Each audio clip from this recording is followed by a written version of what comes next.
Hi friends, video के इस part में हम लोग अर्थमेटिक प्रोग्रेशन के बारे में जानेंगे। अर्थमेटिक प्रोग्रेशन होता क्या है। उससे पहले हम लोग जानेंगे प्रोग्रेशन क्या है।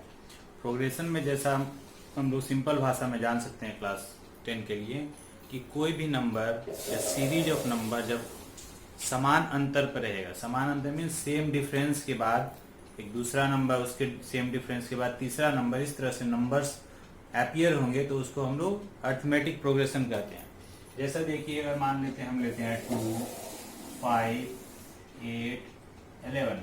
यहाँ हम लोग दोस्तों क्या देख रहे हैं कि 2 से 5 की दूरी कितनी है 3, फिर 5 से 8 की दूरी 3 है, फिर 8 से 3 की दूरी 11 है। इस तरह से समान अंतर से नंबर आगे बढ़ रहा है, इसको हम लोग अर्थमेटिक प्रोग्रेशन बोलते हैं। ऐसा नहीं कि सिर्फ हमारे पॉजिटिव नंबर के लिए होगा, हम नेगेटिव नंबर के लिए भी बोल सकते हैं। अगर कोई नंबर मान लीजिए हमारा -3 है, दूसरा नंबर अगर 1 है, मतलब -3 से 1 तक आने में हमें 4 स्टेप कवर करना पड़ा, तो हमें 4 स्टेप कवर करना पड़ेगा। फिर यहाँ से हम लोग 4 स्टेप और आगे जाएंगे तो 5 आ गया, फिर 4 स्टेप और आगे जाएंगे तो हमारा 9 आ जाएगा। इस तरह से लगातार सीरीज में अगर कोई नंबर आगे बढ़ता है उसे हम लोग अर्थमेटिक प्रोग्रेशन कहते हैं। अब इसी तरह से हम लोग इससे फॉर्मूला बनाएंगे, किस तरह से हम अर्थमेटिक प्रोग्रेशन में फॉर्मूला सीखेंगे। अब इसमें हमें दोस्तों दो चीज जानना है कि जिस तरह से हमारा ये कोई सीरीज है, इससे हम अगर आगे बढ़ाते हैं तो एक ऐसा पर्टिकुलर स्टेज आएगा जहां पे हमें कुछ नंबर निकालना हो। सपोज कि ये 20वां टर्म हमारा क्या होगा, हमारा 20th टर्म क्या होगा। तो इसको जानने के लिए हम ऐसा तो नहीं कर सकते कि हम बार बार जोड़ेंगे। अगर 100 टर्म निकालनी है, 200 टर्म निकालनी है, तो जोड़ना हमारे लिए संभव नहीं है। इसके लिए हम लोग क्या करते हैं, अगर हमारे पास 4 नंबर है तो हमारे पास 3 डिफरेंसेस आते हैं।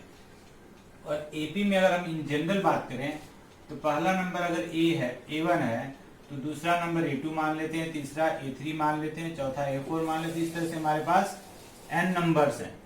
अब देखते हैं इसमें कि 2 नंबर के बीच की दूरी को अगर हम D मान लेते हैं, 2 नंबर के बीच में, तो हमारा क्या हो जाएगा, A2 इक्वल्स टू हो जाएगा A1 प्लस D। यहाँ से यहाँ के बीच में एक D, फिर यहाँ से यहाँ के बीच की दूरी भी D है, फिर यहाँ से यहाँ के बीच की भी दूरी D है। तो हम हर एक नंबर को अगर पहले नंबर से कंपेयर करते हैं तो हमारा A3 क्या हो जाएगा, A1 plus D plus D 2D। उसी तरह से A4 हमारा क्या हो जाएगा, A1 प्लस 3D। इस तरह से हमारा नंबर आगे बढ़ते जाएगा और अंत में अगर हम इसे an लिखते हैं तो हमारा नंबर हो जाएगा A1 प्लस, जब हमारा थर्ड टर्म था तो यहाँ पे 2 आया यानी 3 - 1, फोर्थ टर्म है तो यहाँ पे हमारा क्या है 3 आया, तो एक टर्म कम हो जाएगा हमेशा, तो यहाँ पे हमारा हो जाएगा n-1 इंटू डी। तो इससे हमारा क्या हो गया कि इन जनरल हमारा एक फॉर्मूला निकला कि nth term is equals to a plus n-1 d। अब यहाँ पे हमारा a क्या है, ये हमारा हो गया nth टर्म, an हमारा हो गया nth टर्म, ये हमारा हो गया सबसे पहला टर्म फर्स्ट टर्म, d हम लोगों ने देखा यहाँ पे कॉमन डिफरेंस है। इस तरह से हमारा एक फॉर्मूला डेवलप हो गया an equals to a plus n-1 d। तो अगर दोस्तों हमें कोई nth टर्म निकालना होगा तो हम लोग इस फॉर्मूला को यूज कर सकते हैं। अब इसमें हम आगे बढ़ते हैं दोस्तों कि an हमारा क्या हो गया a प्लस n-1 d। ये कब निकालते हैं, जब हम शुरू से चलते हैं यानी स्टार्टिंग से बात करते हैं, यानी बिगिनिंग से बात करते हैं, तो हमारा फॉर्मूला ये हो गया। सेम सीरीज को अगर हम लास्ट से शुरू करें तो हमारा फिर से वही हो गया a plus d, a plus 2d। इस तरह से हमारा एक AP बना a प्लस n-1 d।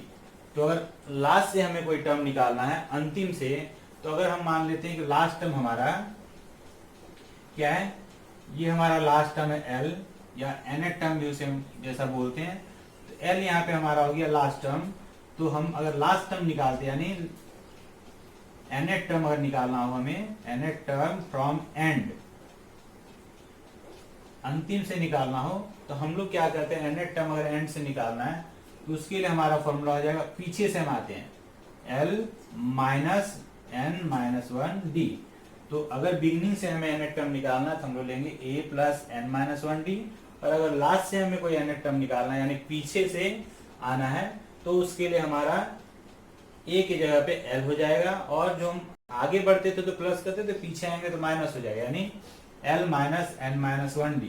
ये हमारा फॉर्मूला हो गया जब हम nth टर्म एंड से निकालेंगे तो बिगिनिंग से निकालने के लिए एक फॉर्मूला हो गया और एंड से निकालने के लिए दूसरा फॉर्मूला हो गया, जो हम लोग इस तरह से हम लोग निकाल सकते हैं। अरिथमेटिक प्रोग्रेशन में अब हम लोग इससे आगे जानेंगे, जैसा कि हम पहले देख चुके हैं nth टर्म किस तरह निकालते हैं बिगिनिंग से और एंड से। अब हम लोग आगे देखेंगे किस तरह से हम लोग कोई भी अगर 3 टर्म या 4 टर्म दिया रहे और एपी में रहे और उसमें सम दिया रहे, प्रोडक्ट दिया रहे, तो हम लोग कैसे लेते हैं। अगर हमें 3 टर्म्स लेने हैं, 3 टर्म्स इन एपी अगर हमें लेने, हम लोग generally a minus D A plus D लेते हैं। इससे क्या फायदा होता है कि अगर 3 टर्म का सम हमारे पास है तो ये डी और डी कैंसिल हो जाते हैं और a हमारा आसानी से निकल जाता है।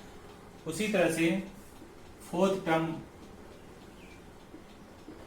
टर्म्स इन एपी, अगर 4 टर्म्स हमारे एपी में है, हम इस पहले वाले में हम लोगों ने देखा कि d के डिफरेंस पे हुआ, लेकिन जब हमारा इवन नंबर ऑफ टर्म्स आएगा तो हमारा डिफरेंस 2d हो जाएगा।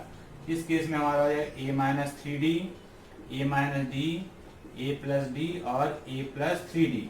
सिमिलरली फ्रेंड्स, अगर हम 5 टर्म्स लेते हैं, 5 टर्म्स इन एपी, तो फिर से हमारा ऑड नंबर आ गया, फिर हम एक एक की डिफरेंस लेंगे, a minus 2d, a minus d, a plus D और a प्लस 2d। तो 5 टर्म, तो मैक्सिमम 3, 4 या 5 टर्म ही हम लोगों को क्लास 10 में जानने हैं। बेसिकली हम लोग 3 और 4 टर्म्स के बारे में बात करते हैं। आगे दोस्तों हम लोग जानते हैं कि किस तरह से हम सम निकालते हैं, nth टर्म की सम कैसे निकालते हैं अरिथमेटिक प्रोग्रेशन में। तो जैसा हम लोगों ने देखा कि nth टर्म हम लोग लेते थे a plus n minus 1d। अब यहाँ से हम एक फॉर्मूला डेवलप करते हैं कि जैसा हम लोगों का एपी किस फॉर्म में होता है, a plus D, a plus 2d, a plus 3d, इस तरह से हमारा a plus n minus 1d, इस तरह से हमारा फॉर्म बनता है अगर बहुत सारे टर्म्स एपी में n टर्म है तो। यहाँ से हम लोग ये भी जान सकते हैं दोस्तों कि हमारा पहला टर्म जो है वो क्या होगा। अगर मान लेते हैं हमारा फर्स्ट टर्म a1 है, a1 हमारा a हो गया, a2 हमारा हो जाएगा a प्लस डी, a3 हमारा हो जाएगा a प्लस 2d। इसी तरह से हमारा nth टर्म क्या हो जाएगा यहाँ पे a plus n minus 1d। अब अगर हमें इसे सारे को जोड़ना है तो हम लोग कैसे लिखेंगे, a1 plus a2 plus a3 dot dot dot an तक हमारा सम निकालना है, जिसे हम लोग लिख सकते हैं Sn।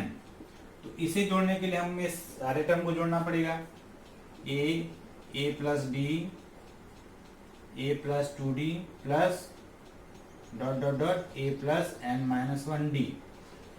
अब हम लोग इसको कितनी बार देखते हैं, n हमारा a कितनी बार आएगा, n टाइम्स तक आएगा, जितनी टर्म है उतनी a हमारी आ गई। तो a को अगर हम n टाइम जोड़ते हैं तो हमारा सम आता है an।